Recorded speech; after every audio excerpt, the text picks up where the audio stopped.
En el mundo de la bolsa, una semana es de verdad una eternidad.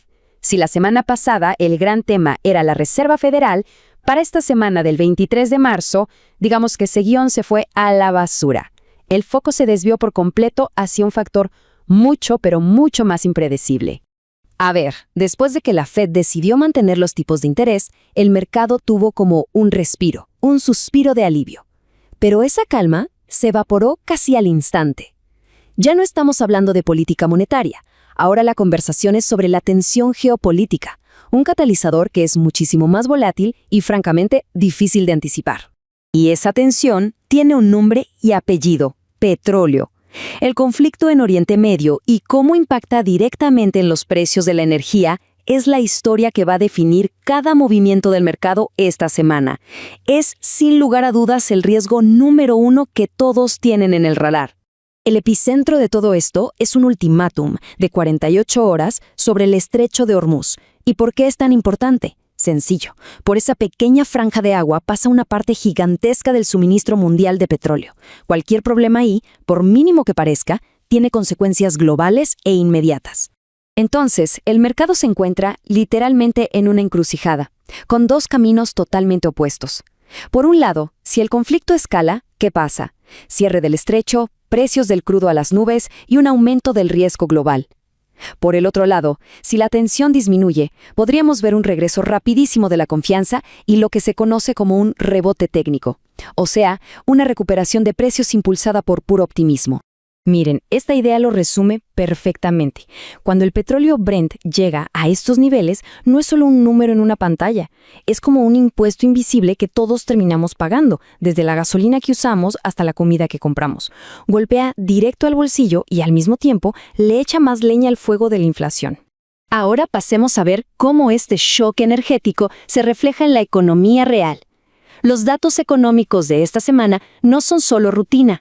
Van a ser el termómetro que nos dirá cuál es el daño real que está causando esta subida del petróleo. Y lo que lo complica todo aún más es que la economía no venía de una base muy sólida, que digamos. El índice de precios al productor de febrero ya salió más alto de lo esperado, un 3.4%. Esto nos dice que la inflación ya era un problema antes de esta crisis, lo que, claro, le ata las manos a la Reserva Federal. Este es el calendario clave que hay que tener a mano. El martes, los datos PMI serán la primera gran prueba, una foto casi en tiempo real de la salud de la industria y los servicios. El jueves, como siempre, las reclamaciones de desempleo. Y el viernes llega el plato fuerte, el PCE, que es la medida de inflación que la Fed mira con lupa. En medio de todo este panorama, el sector tecnológico nos está contando una historia muy interesante. No se está moviendo todo junto, como un bloque. En realidad, estamos viendo una división clarísima, como si hubiera dos mercados distintos operando bajo el mismo techo del Nasdaq. Por un lado, tenemos a los pilares de la inteligencia artificial, ¿no? Pensemos en Nvidia, Broadcom. La inversión en ese sector es masiva y eso les da un soporte institucional muy fuerte. El riesgo, claro, es que sus valoraciones están súper ajustadas. Y por el otro lado, están los gigantes como Microsoft y Alphabet, que se están convirtiendo en una especie de refugio. ¿Por qué? Porque tienen montañas de efectivo, unos flujos de caja enormes que los hacen más resistentes a tasas altas. Y eso atrae capital que le está huyendo al riesgo.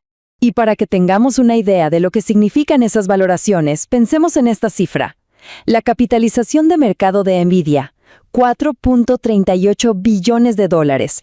Es un número astronómico que la pone en el centro de todas las miradas. Con una valoración así, cualquier señal de nerviosismo en el mercado se magnifica en sus acciones. Así que el Nasdaq tiene varios vientos en contra. Los costos de energía, por ejemplo, afectan a los centros de datos, y un crédito más caro frena el crecimiento. De hecho, si el petróleo se queda en estos niveles altos, muchos analistas ven un potencial de caída adicional para el índice de entre un 3 y un 5%. Muy bien, ya analizamos la geopolítica, la economía y el sector tecnológico. Ahora vamos a juntar todas las piezas para tener una estrategia clara y poder navegar esta semana tan compleja. Para entender la volatilidad, primero hay que entender su indicador principal, el VIX, que muchos conocen como el índice del miedo. En palabras simples, mide qué tan turbulento espera el mercado que sean los próximos 30 días. A mayor nivel, mayor nerviosismo. El nivel actual del VIX nos dice mucho sobre el ambiente. Ahora mismo está en la zona de 22 a 25 puntos, que ya se considera volatilidad elevada. Por eso, cualquier rebote hay que tomarlo con pinzas mientras no baje de 20. La verdadera línea roja, la zona de alerta, es el nivel 30. Si el VIX se mueve por encima de ese punto, indicaría que el mercado está entrando en modo crisis.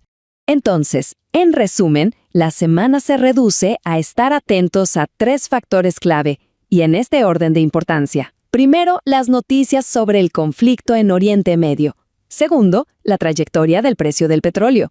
Y tercero, el dato de inflación PCE del viernes. Estos 3 elementos son los que van a dictar la dirección del mercado. Y todo esto nos lleva a la pregunta final, la gran pregunta, diría yo. Con la amenaza de una inflación persistente, impulsada por el petróleo y un posible freno en el crecimiento, ¿estamos viendo las primeras señales de esta inflación? Ese es el peor escenario económico, esa mezcla peligrosa de inflación alta con una economía estancada. Una pregunta que sin duda marcará el rumbo de las próximas semanas.